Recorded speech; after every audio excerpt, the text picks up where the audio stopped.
Welcome back to episode 3 of my Tell All Thursdays podcast. My name is Chelsea. I'm with Realty One Group Empire. I am on a team with hometown agents Tiffany Granado and Associates. I hope that you're enjoying these episodes, and I look forward to diving in deep on these real estate transactions. Prior to me closing my first deal, I was marketing and doing the open houses, making the calls, and building that clientele and rapport with my clients, letting them know that I am a realtor, that I'm here for all their real estate needs, and it definitely paid off the following year. 2021, I started the year off with a bang. I opened 2 transactions simultaneously in the month of January. One was a cash deal, the other was a VA loan, and the cash deal was fairly easy.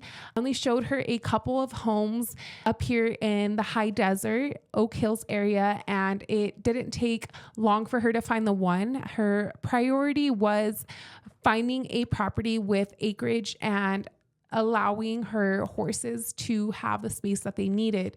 For my VA deal, it was a first-time home buyer, and we were in a crazy market during this time where people were getting outbid and offering more than the appraisal amount.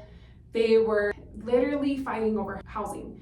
We were still dealing with the COVID. We were wearing masks and showings. And when I say competitive, I'm talking, usually when you get an appraisal, you don't pay over that amount that the home appraises at. Literally, people were paying cash out of pocket over the appraisal. With an appraisal, your loan can only go up to the appraisal amount, but if you have cash out of pocket and are willing to pay above that, then you can do that. But you can't finance more than what the appraised amount is. People were literally paying over the appraised value for homes. They were, it was, the offers were crazy.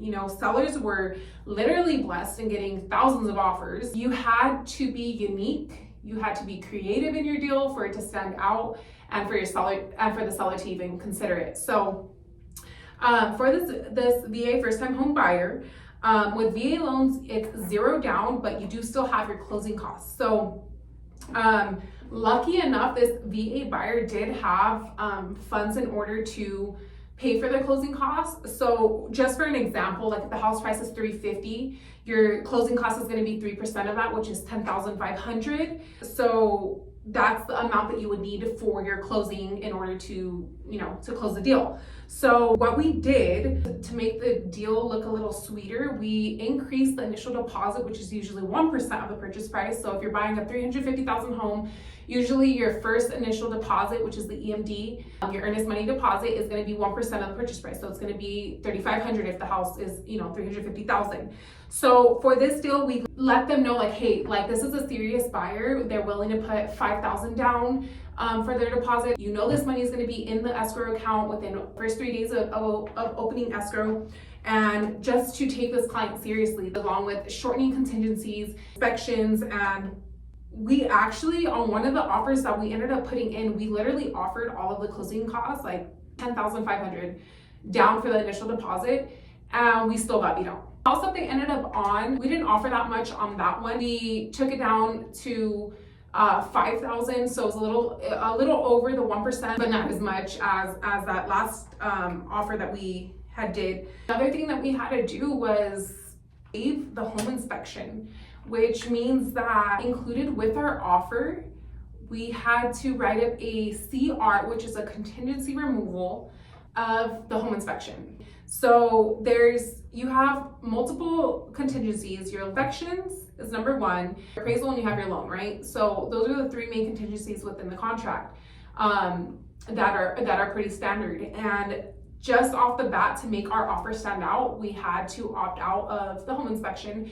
and pretty much write up a contingency removal right off the bat to send with our offer to show these people hey, we won't even get a home inspection, we're giving this much of a deposit, we are serious, my clients want this home, they love this home, let's open escrow.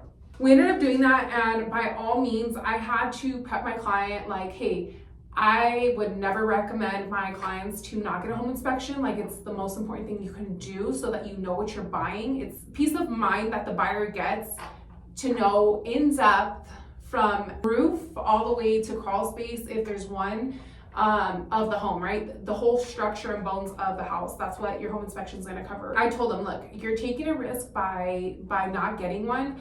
I said, it is going to sweeten our deal for us to get accepted. I do feel like we should do this if you guys really love the home that much. However, I do think you guys should still get one on your own so that you know what you bought and what the house needs. And so like there's no surprises. We still, even doing that, did not get our offer accepted, which was so wild to us. But a couple weeks, maybe even a month later, we were put on the backup offer list, and they did call us as the number one backup offer when the first pick didn't go through for whatever reason. I don't remember if I asked them why it didn't go through, but I do remember my clients being super thrilled, and I asked them like, hey, like this agent's calling me asking if you're still interested in this home. Their escrow fell out and they want to open escrow with us. Are you guys still interested?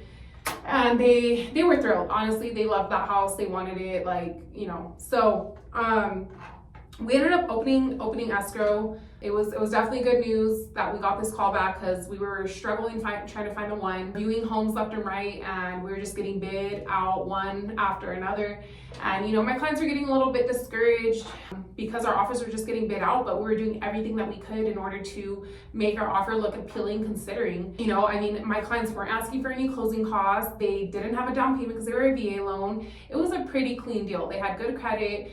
And it was honestly, on black and white paper, it was a good deal. However, there was just so much competition that they were getting bid out of people bidding over the ask price, bidding over the appraisal amount. Like, it was just, people were greedy, honestly. And they were just offering more than what the house was worth. And my clients, unfortunately, they weren't able to do that. They had the money for the closing costs in order to buy the house, but they didn't have money to like outbid someone and offer more than what it was worth. You know, they were generous and enough not to do a home inspection, which means pretty much we wouldn't even ask for any repairs or anything like that. So the seller was getting a pretty good deal with this offer. And you know, my clients were taking the risk and not getting a home inspection. And honestly, it was my only client that ever waived their home inspection, because it's just so important that you get one. It's highly recommended, but yeah, it's optional. It's not required. So we ended up opening escrow, and you know, once we opened up, everything like was pretty smooth sailing. There really wasn't any hiccups. It was good with the lender. It was good with the client. The client was always on top of stuff. If we asked them for anything, they would submit it right away. And it was a pretty clean deal once we got our offer accepted. Getting accepted was the hard part. And it was just due to the fact that the market was so crazy. We really tried everything that we could to sweeten the deal, and it's just how the cookie crumbled. So with that being said, I do want to go over a little bit of the closing costs and what that includes for everyone. I think people get so hung up on the fact that with the VA loan, it's zero down. They like literally zone in on the zero, and you still have to come up with money out of your pocket. Occasionally, I have had deals where, you know, closing costs get covered, and they literally come out with maybe the initial deposit, their appraisal, their home inspection. And other than that, that's pretty much it in order to be a first-time homeowner. So for FHA buyers, it's for their down payment, it's going to be 3.5% of the purchase price. So overall, you're looking at a 6.5% of the purchase price of the house that you're buying. However, with a VA loan, you have zero down payment, so you're only looking at the 3% closing cost. So that 3% closing cost is going to include your origination fees by the lender, so whatever percentage that they charge. Service charges like the appraisal, your credit report, title fees, appraisal fees, and then also transfer taxes and recording fees, your escrow fees, property taxes, mortgage insurance, and if applicable, any HOA fees. So that's like a pretty much general list of what your closing costs are going to include. As of July 2024, those fees may also include the realtor's fees as well, their percentage for their commission. Right now we're seeing sellers pay for buyer's agent's commission, but it is not guaranteed. So buyers do need to be prepared in order to get the house that they want. They might need to pay their agent in order to proceed. Thanks so much for joining me for Tell All Thursdays. I hope that you enjoyed this episode. I look forward to making more. Again, my name's Chelsea with Realty One Group Empire. I am on a team with Hometown Agents, Tiffany Granado and Associates. If you have any questions, any real estate needs, please reach out. I'd love to help.